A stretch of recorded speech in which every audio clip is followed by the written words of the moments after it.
17 তারিখ থেকে অ্যাকাউন্টে টাকা ট্রান্সফার হবে। প্রত্যেক মাসে দ্বিতীয় সপ্তাহে টাকা ট্রান্সফার হয়ে যাবে।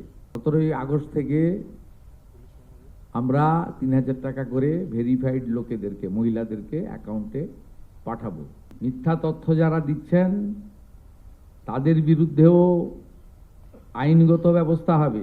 নতুন মাস পড়ে গিয়েছে এবং এই নতুন মাসের প্রায় একটা সপ্তাহ হতে চললো।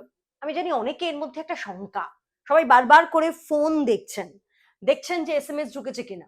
কিসের এসএমএস, কিসের আবার? অন্নপূর্ণার 3000 টাকা ঢুকেছে তো বারবার করে ফোন চেক করছেন।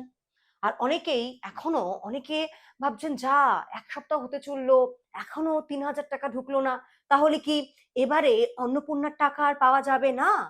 তাহলে কি বিজেপি ক্ষমতায় আসার আগে তাদের যে প্রতিশ্রুতি দিয়েছিল, যার মধ্যে অন্যতম ছিল এই অন্নপূর্ণা, তাকে পুরোটা ভাওতাবাজি? আমি জানি এই ধরনের একটা শঙ্কা তৈরি হয়েছে, তবে এই ধরনের শঙ্কার কোনো কারণ নেই।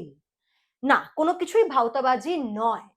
আজই তো মুখ্যমন্ত্রী শুভেন্দু অধিকারী তিনি স্বয়ং প্রেসমিট করে নবান্ন থেকে তিনি বলে দিলেন যে হ্যাঁ, এ মাসে টাকা ঢুকতে দেরি হচ্ছে, অন্নপূর্ণা টাকা ঢুকতে। কেন দেরি হচ্ছে, কি বৃত্তান্ত, সেটাও তিনি একেবারে স্পষ্ট করে দিয়েছেন। এবং ইনফ্যাক্ট তিনি মেনশন করে দিয়েছেন যে 17 আগস্ট থেকে টাকা ঢোকা শুরু করবে। সেটা কিন্তু শুধু এই মাসের জন্য। এটা ভাববার কোনো কারণ নেই যে প্রত্যেক মাসেই হয়তো টাকা ঢুকতে এতটা দেরি হয়ে যাবে। না, মুখ্যমন্ত্রী শুভেন্দু অধিকারী তিনি স্পষ্ট করে দিয়েছেন যে প্রতি মাসে অন্নপূর্ণার টাকা ঢুকে যাবে সপ্তাহের দ্বিতীয় সপ্তাহে।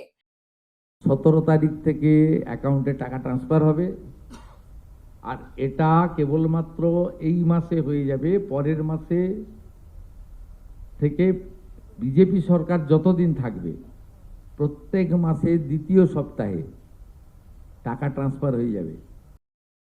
তবে হ্যাঁ, মাসের দ্বিতীয় সপ্তাহে মুখ্যমন্ত্রী তিনি বলে দিয়েছেন যে অন্নপূর্ণার টাকা আপনারা পেয়ে যাবেন, অর্থাৎ নেক্সট মান্থ থেকে একেবারে দ্বিতীয় সপ্তাহে পেয়ে যাচ্ছেন। তবে হ্যাঁ, এই মাসে কেন লেট হচ্ছে তার কারণটা কি? মুখ্যমন্ত্রী তিনি যেমনটা জানিয়েছেন যে 31শে জুলাই অবধি আবেদন গ্রহণ করা হয়েছে অন্নপূর্ণার জন্য। সেক্ষেত্রে 10ই জুলাই অবধি যারা যারা অ্যাপ্লাই করেছেন তাদেরটা এখন ঝাড়াই বাছাই চলছে এবং সেই ঝাড়াই বাছাই করতে গিয়ে একটু দেরি হচ্ছে। এবং 10ই জুলাই অবধি যারা আবেদন করেছেন তারাই কিন্তু এই 17 আগস্ট থেকে তাদের অ্যাকাউন্টে টাকা ঢুকবে। তাহলে 11 তারিখ থেকে 31শে জুলাই যারা আবেদন করেছে তাদের কি হবে? তারাও পাবেন, কিন্তু তাদেরটা পেতে একটু সময় লাগবে, কারণ ওই যে ঝাড়াই বাছাইটা হচ্ছে।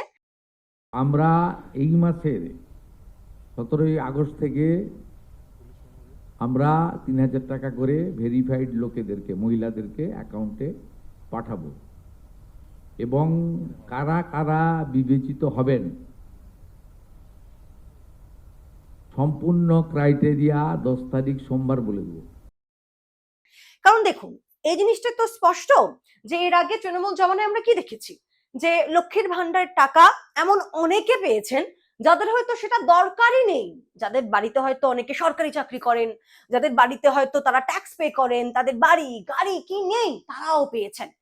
এবার সেটা হবে না, এবার এই ছল চাতুরিটা চলবে না, মোদ্দা কথা হচ্ছে সেটাই। তাই যারা নিডি, যাদের দরকার, তারাই পাবেন, এবং এই তারা পাবেন বলেই এই প্রসেসটা করতে একটু সময় লাগছে। আর এই ঝাড়াই বাছাই এই সমস্যাটা হচ্ছে, সমস্যা বলবো না আমি, বরং বলা ভালো যে একেবারে যারা নিডি তাদের কাছে যাতে টাকাটা যায়, তার জন্যই এই স্টেপ নিয়েছে রাজ্য সরকার। আর তার জন্যই 17 আগস্ট থেকে টাকাটা আপনারা পাবেন। তবে হ্যাঁ, আবার নেক্সট মান্থ থেকে দ্বিতীয় সপ্তাহে টাকাটা পেয়ে যাবেন। আর এক্ষেত্রে একটা কথা বলার, আমিও দেখছি, আই গেস আপনারাও ফলো করেছেন, যে ফেসবুক খুলুন বা ইনস্টা খুলুন, সমাজ মাধ্যমে অনেকেই রিল পোস্ট করছেন এবং সেক্ষেত্রে বলা হচ্ছে যে কোট আনকোট ভাওতাবাজি এটসেট্রা এটসেট্রা এসব বলা হচ্ছে। কিন্তু এগুলোতেও নজর রাখছে রাজ্য সরকার। ইনফ্যাক্ট আজই তো মুখ্যমন্ত্রী শুভেন্দু অধিকারী তিনি বলে দিয়েছেন যে এই সমস্ত ভিডিও তারা দেখছেন এবং তাদের বিরুদ্ধে আইনি পদক্ষেপ নেওয়া হবে, কারণ কোনো কিছুই মিথ্যে প্রতিশ্রুতি দেয়নি বিজেপি সরকার। একেবারে যেটা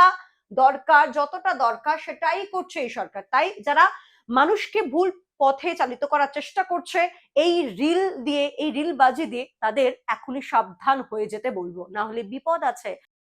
আমাদের সব সোশ্যাল মিডিয়ার টিম যারা যারা রিল বানাচ্ছেন, রিল করছেন, খুব নজর রাখছে। যারা মিথ্যা তথ্য দিচ্ছেন তাদেরকে চিহ্নিত করে রাখছি। মিথ্যা তথ্য যারা দিচ্ছেন তাদের বিরুদ্ধেও আইনগত ব্যবস্থা হবে, জনগণকে বিভ্রান্ত করার কোনো কারণ নেই। আর আপনারা যারা অ্যাপ্লাই করেছেন, যারা সত্যি সত্যি এই টাকা পাওয়ার অধিকারী, তারা খুব তাড়াতাড়ি পেয়ে যাবেন 17ই অগস্ট থেকে। তবে হ্যাঁ, 10ই অগস্ট মুখ্যমন্ত্রী শুভেন্দু অধিকারী তিনি আবারও প্রেস মিট করবেন এবং সেই সময় তিনি একবারে স্পষ্ট করে বলে দেবেন যে মানদণ্ডটা ঠিক কি, কেন, কারা পাবেন, সেই একটা হিসেবও তিনি দিয়ে দেবেন, এমনটা আজকে জানিয়েছেন মুখ্যমন্ত্রী শুভেন্দু অধিকারী। তাহলে চিন্তা করবেন না, একটু অপেক্ষা করুন। আর ভালো কিছু পেতে হলে একটু অপেক্ষা তো করতেই হয়, নয় কি বলুন? দেখতে থাকুন জি 24 ঘন্টা ডিজিটাল।